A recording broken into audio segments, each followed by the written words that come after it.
Deep in the rainforests of Central and South America, the peace lily thrived in the humid understory.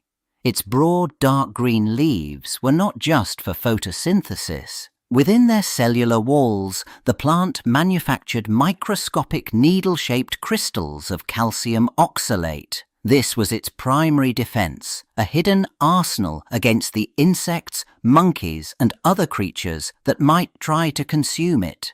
When a hungry howler monkey tore into a leaf, the defense activated instantly. Thousands of those microscopic needles, called raphides, fired from their bundles. They embedded themselves in the soft tissues of the mouth and tongue. The monkey would recoil, dropping the leaf, its mouth burning with a sudden intense pain that discouraged any further tasting. This chemical warfare was purely mechanical. The sharp crystals physically punctured cells, causing immediate trauma, but they also carried another payload. The injury released proteolytic enzymes and other irritants stored alongside the raphides, amplifying the burning sensation. For the plant, it was a perfect, silent deterrent, evolved over millennia to ensure its survival in a competitive jungle. Those same dark leaves that shaded the rainforest floor soon found themselves pressed between the pages of a botanist's ledger. In the damp warmth of a Victorian greenhouse, a collector examined a newly arrived specimen from the Americas.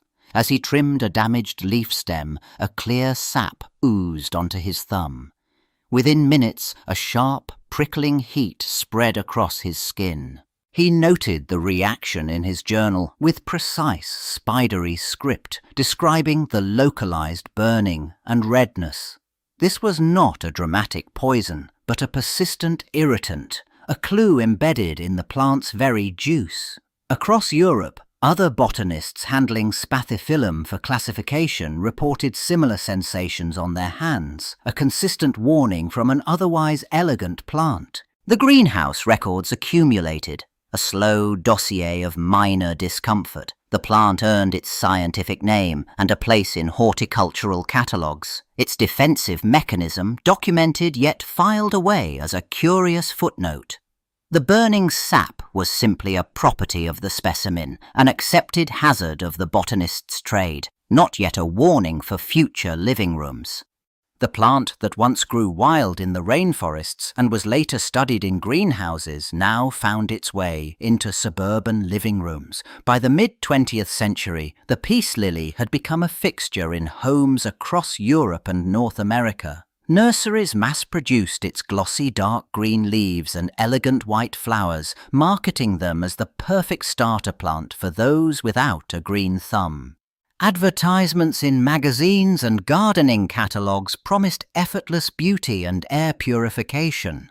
The plants arrived in homes wrapped in decorative foil, their pots bearing tags that detailed only sunlight and watering needs. There was no mention of the microscopic defense system hidden within the lush foliage, no warning about the sap that had once burned a botanist's skin.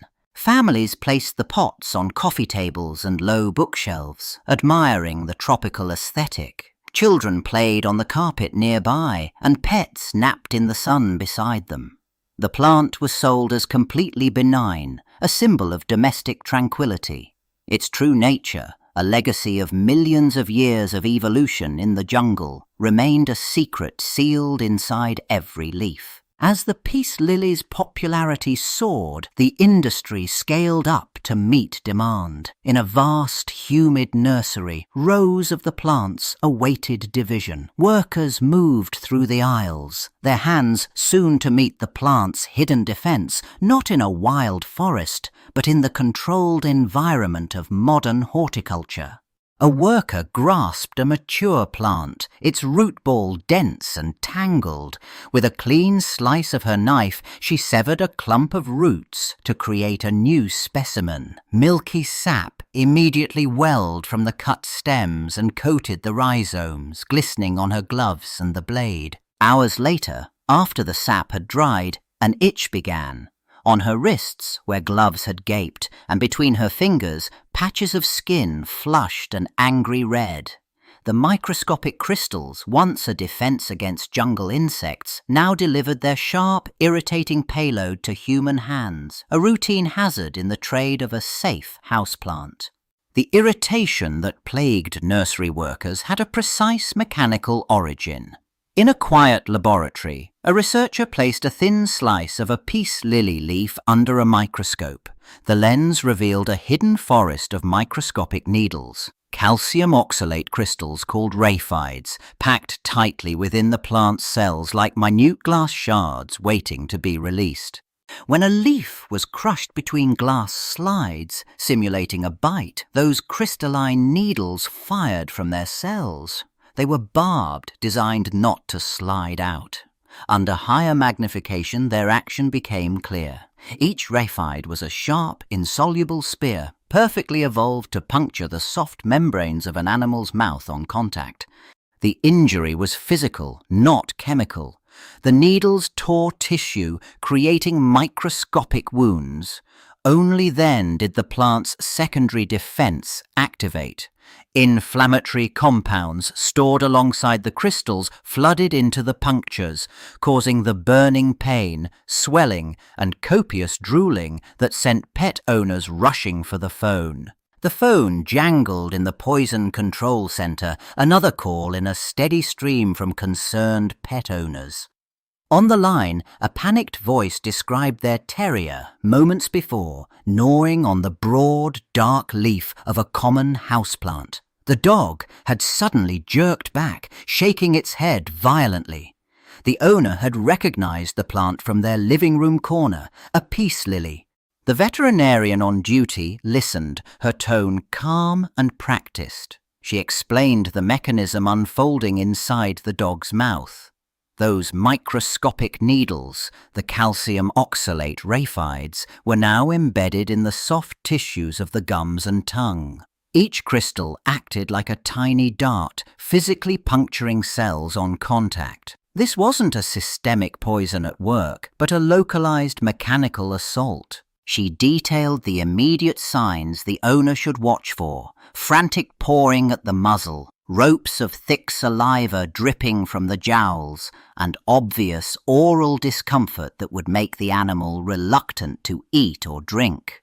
The reaction was the body's inflammatory response to the foreign crystals, a painful but typically contained irritation that mirrored what a 19th century botanist might have felt on his skin. Back in the examination room, the veterinarian's hands moved with practiced calm. She filled a syringe with lukewarm water, explaining to the anxious owner that the goal was simple: flush the microscopic needles from the dog's mouth. The animal still drooled, its tongue occasionally flicking against swollen gums where thousands of invisible crystals had embedded themselves moments before. Gently, she directed the stream along the inner cheeks and under the tongue. The water served a dual purpose. It physically dislodged the sharp raphides, carrying them away, while also diluting the inflammatory compounds they'd released. Milk could also be used, its fats providing a soothing coating over the abraded tissue. This wasn't a chemical antidote, but a mechanical rescue. Within minutes, the frantic pawing at the muzzle ceased. The drooling slowed to a trickle. The treatment addressed only the local injury, not a systemic poison, which explained its swift, surface-level relief. The vet handed the owner a bowl of fresh water, advising continued rinsing at home. The crisis, born from a single curious bite, had been contained by a simple, targeted flush. The veterinarian's syringe of water had rinsed away the immediate threat, but the question lingered in the quiet examination room. Why did this irritation, while distressing, rarely escalate into something more sinister? The answer lay not in the absence of defense, but in the specific nature of the weapon. Unlike true lilies, whose toxins could silently ravage a cat's kidneys, the peace lily's arsenal was brutally simple. Its microscopic needles were designed for a swift, localized battle. They stabbed the soft tissues of the mouth and tongue, triggering immediate pain and swelling. a powerful deterrent that usually prevented an animal from consuming a lethal dose.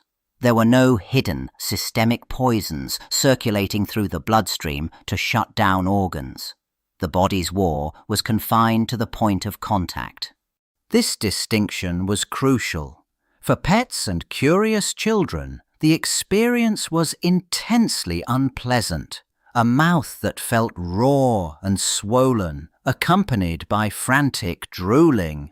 But the danger typically ended there. The body could manage the localized inflammation, and with supportive care like rinsing, recovery was almost always complete. The plant's defense was a warning shot, not a silent killer. The veterinarian's advice echoed in the pet owner's mind as she stood in the garden center aisle. Her fingers brushed against the glossy leaves of a peace lily, its pot tag swinging gently. She turned the small plastic marker over, scanning for any warning. It listed only sunlight requirements and watering schedules, a perfect guide for plant care, but silent on everything else. This omission was not unique. Across the nursery, row upon row of popular houseplants sat with similarly incomplete labels. A sales associate, when asked, could recite the light needs of a dozen species, but hesitated when questioned about pet safety. The information existed in botanical databases and toxicology reports, yet it rarely made the journey from specialist circles to the point of sale. The gap between scientific knowledge and consumer awareness had tangible consequences. Poison control centers logged calls where bewildered owners described their pets' sudden distress, only to learn the attractive new foliage was the culprit. The plant's defense mechanism, a biological fact for centuries, remained an invisible footnote in its modern domesticated life. Back in that garden center, a customer picked up a peace lily, its pot tag silent on toxicity. They carried it home, placing the glossy plant on a living room shelf. It was a simple, aesthetic choice, yet that shelf was high, well out of reach of a curious toddler or a nibbling puppy, a small, crucial act of prevention born from the knowledge now circulating beyond the nursery. The plant sat there, its elegant white spathes catching the afternoon light. It required only occasional watering, living up to its marketed promise of easy care. But its broad leaves, so pleasing to the eye, still held their microscopic arsenal. The defense was dormant, a latent potential for irritation that required a specific trigger, the crush of teeth or the tear of a leaf. Safe cohabitation, then, wasn't about banishing the plant. It hinged on respecting its specific chemistry. The calcium oxalate crystals were a botanical fact, not a flaw. Understanding that physical defense mechanism, the sharp raphides designed to deter, allowed for a simple solution: elevation. The true lesson was to look beyond the marketing and see the living organism with all its evolved strategies for survival.